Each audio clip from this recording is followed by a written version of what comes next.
everyone.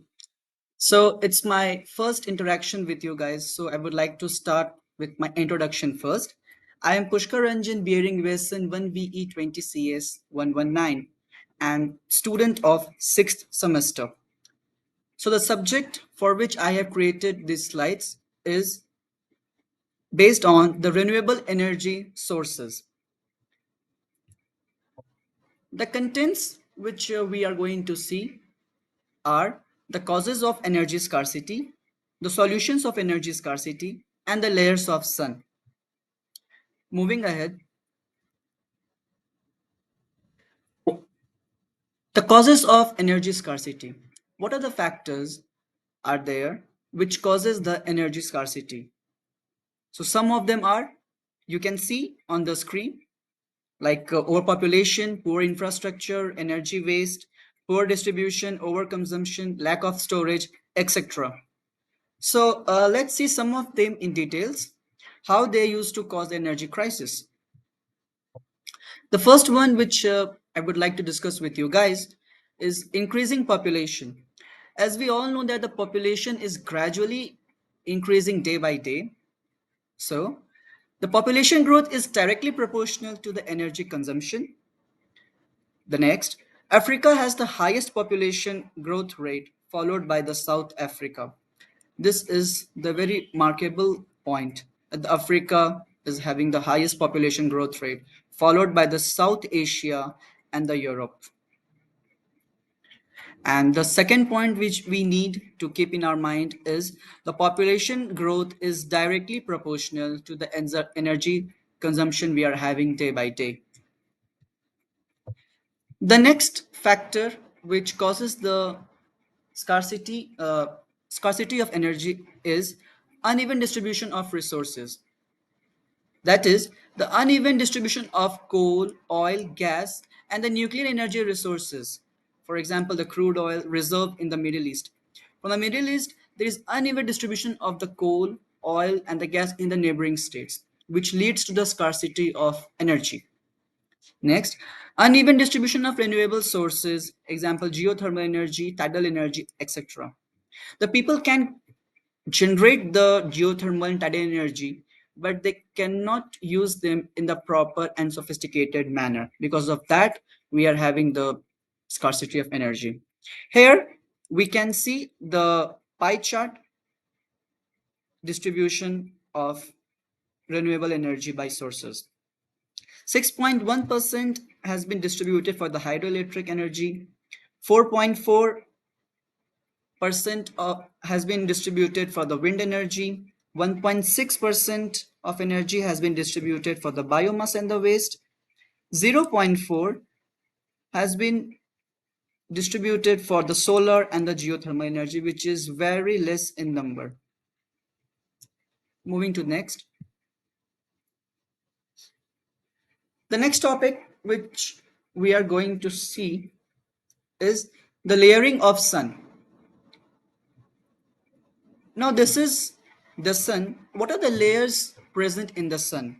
The innermost layer, the outermost layer, and the layers present between them. So, that are inner core, radiative zone, convection zone, subsurface flows, photosphere, chromosphere, and the corona. Corona is nothing, it's not the COVID 19 virus, it's the outermost layer of the sun, and the inner core is the most innermost layer of the sun. So let's see one by one, what are they? The core, the centermost region of the sun is known as the core. The core is nothing but the centermost region of the sun. This is the region where the hydrogen turns into the helium through the nuclear fusion reaction. So this is the very remarkable point, that in the core of sun, the nuclear fission reaction taking place, in which the hydrogen turns into the helium through this process, with temperatures believed to be reaching more than 15 million degrees Celsius. The core is considered to be the hottest region of the sun. Another remarkable point which we are seeing here is the temperature of core is more than 15 million degrees Celsius. Such a big, unimaginable temperature is there, and it is the most hottest region of the sun. When we move towards the outermost layers, the density and the temperature decreases at the center of core. It is about 150 gram per centimeter cube. The next we are going to, now the core is done. The next we are going to see for the radiative zone. Between the core and the convection zone, there lies the radiative zone by means of radiative diffusion and the thermal conduction. The energy in this layer transports outside, which travels in the form of electromagnetic radiation by photons. So in this, what happens? The energy transports outside. Whatever the energy is present in this zone, it transports outside in the form of electromagnetic radiation by photons. The most important point for this region. Bouncing from the particle to particle, the photon transfers energy at the end. At the edge of radiative zone, the density of the layer reduces from 20 gram per centimeter cube to 0.2 gram per centimeter cube. The next, we are having the chromosphere. The chromosphere is visible at a dim red ring and it lies just above the photosphere. Only during the solar eclipses, when the photosphere is hidden, visible light from the chromosphere can be seen. With the increase in height, the temperature also increases. So, the chromosphere is visible as the dim red ring. It lies above the photosphere. So, might be the objective question can be asked in the form, what is the visible color of the chromosphere? That is nothing but the dim red ring, which is present just above the photosphere. Only during the solar eclipses, when the photosphere is hidden, the visible light from the chromosphere can be seen. Another objective question can be asked with you guys that when the visible lights of the chromosphere can be seen, it is nothing but the solar eclipse. When the solar eclipse occurs, then we can see the chromosphere in the red ring. And as increase in the temperature occurs, the temperature also increases. That means they both are, height is directly proportional to the temperature. This is very important point for the chromosphere region. The next layer we are going to discuss is corona. The corona layer is the outermost layer, as I told in starting of the topic, is the corona layer is the outermost layer of the sun's atmosphere and it lies above the chromosphere. That means the chromosphere lies just below the corona layer. During a total solar eclipse, it can be seen as a white glowing corona. So again, when the solar eclipse occurs, the corona can be occurred in the white glowing corona. That means the color of this layer occurs to be white. Up to 2 million degrees Celsius, the temperature of corona spreads and the region for it still unknown.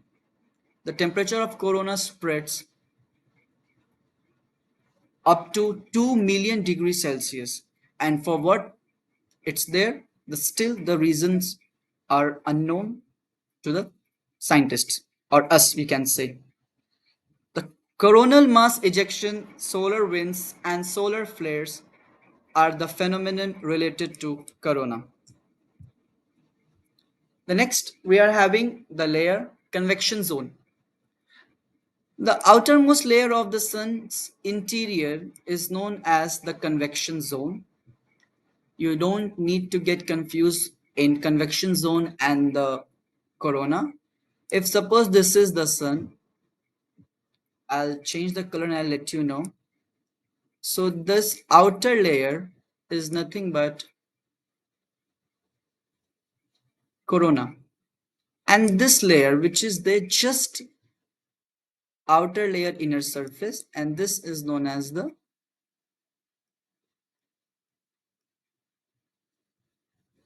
convection zone. So you don't need to confuse in either of them. It's really important. So the next, this zone uses the convection mode of transfer the energy. The temperature at its base is about 2 million degrees Celsius, almost similar to the corona. The temperature in this zone is low enough for the heavier ions like carbon, oxygen, nitrogen, iron, and the calcium to hold onto some of their electrons.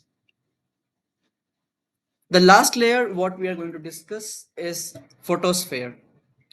The photosphere has a thickness about 500 kilometer. Again, an objective question can be asked with this.